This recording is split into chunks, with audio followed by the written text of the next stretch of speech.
E como vimos na reportagem, a decisão vale para todo o país. Isto é, todos os tribunais devem seguir esse entendimento do Supremo. No entanto, os ministros do Supremo deixaram claro que isso não significa liberação automática de quem está preso.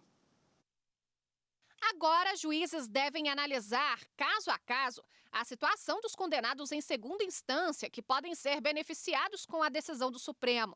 Se o entendimento for de que o preso oferece algum risco, pode ser adotada medida cautelar. As prisões tidas nesse momento como pena e que propiciaram a execução provisória podem ser convertidas pelo exame de cada processo e cada caso pelo juiz em prisão preventiva, preenchidos os requisitos da prisão cautelar.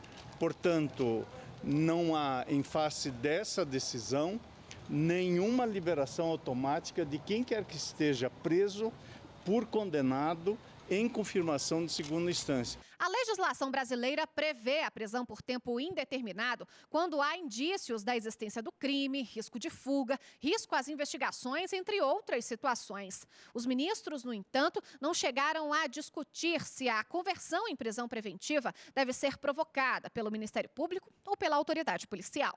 O Supremo Tribunal Federal decidiu pela constitucionalidade do artigo 283 do Código de Processo Penal, que proíbe a prisão antes que todos os recursos no Poder Judiciário sejam julgados.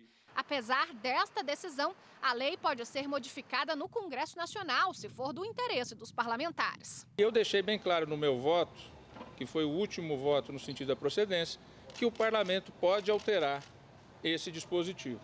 Essa é a posição, então o parlamento tem autonomia para dizer esse momento de eventual prisão em razão de condenação. Bom, e para comentar a sessão de ontem, a gente recebe agora aqui no estúdio a nossa consultora jurídica, Gisele Reis.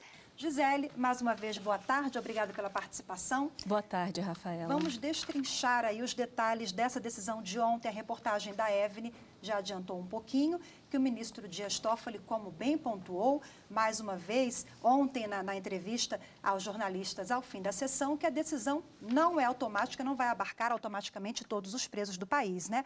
Quais os efeitos práticos, então, Gisele? Bom, os efeitos que nós temos a partir dessa decisão da Suprema Corte é exatamente no sentido de que a prisão, como condição automática, né, logo após a condenação ali proferida pelo tribunal, ela não pode acontecer, porque no julgamento das 3 ações declaratórias de constitucionalidade que foram julgadas procedentes, os ministros entenderam por maioria que só é possível começar a executar a pena a partir do momento em que se tem uma decisão condenatória que tenha transitado em julgado, ou seja, que já tenha passado por todas as possibilidades de recurso e ela se encontra na fase em que está irrecorrível, né? Não cabe mais nenhuma possibilidade de defesa quanto ao questionamento em relação àquela condenação.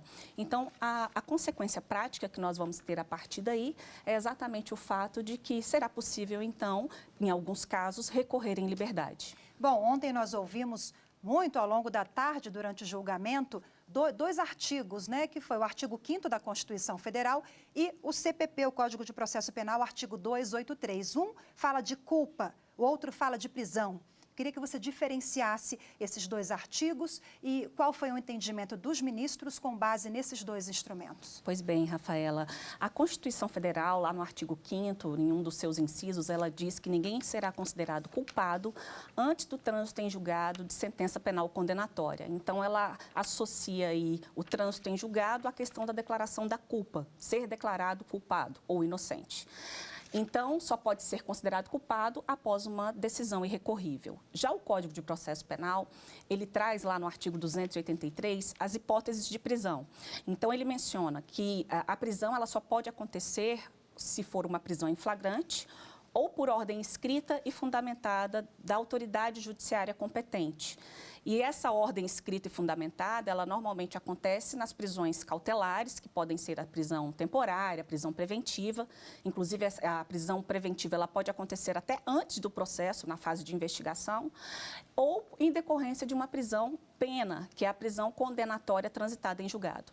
Então, as duas falam de trânsito em julgado, só que uma associa o trânsito em julgado à declaração da culpa e a outra associa a cumprimento, o outro dispositivo do Código de Processo Penal, associa o trânsito em julgado ao cumprimento da pena daquelas pessoas que são condenadas.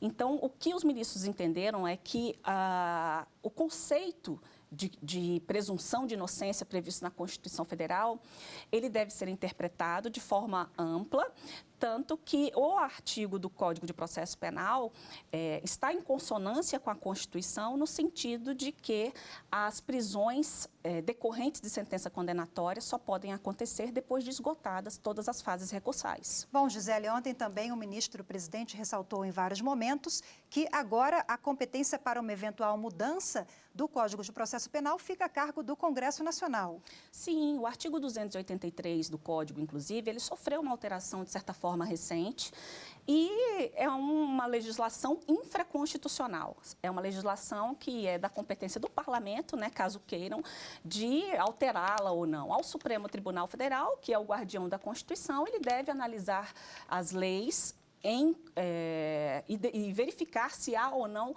consonância com a Constituição Federal.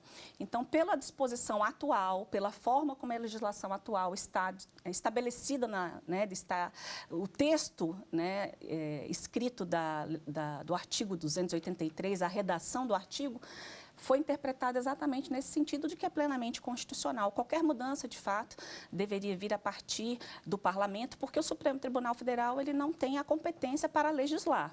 A competência do Supremo é guardião da Constituição, é interpretar a Constituição em face dessa, verificar se a legislação infraconstitucional respeita a Carta Maior. Rapidinho para a gente terminar, outra peculiaridade do julgamento de ontem foi um instrumento jurídico usado para que essa decisão abarcasse aí outros casos, é claro que dependendo de caso a caso que será avaliado. Porque nos outros julgamentos era outro tipo de ação. E qual foi a ação julgada ontem? Isso, Rafaela, isso que você está pontuando é porque, assim, em outras oportunidades que o Supremo chegou a ser chamado a se manifestar sobre esse tema, foi em cima de habeas corpus. E habeas corpus tratam de casos concretos.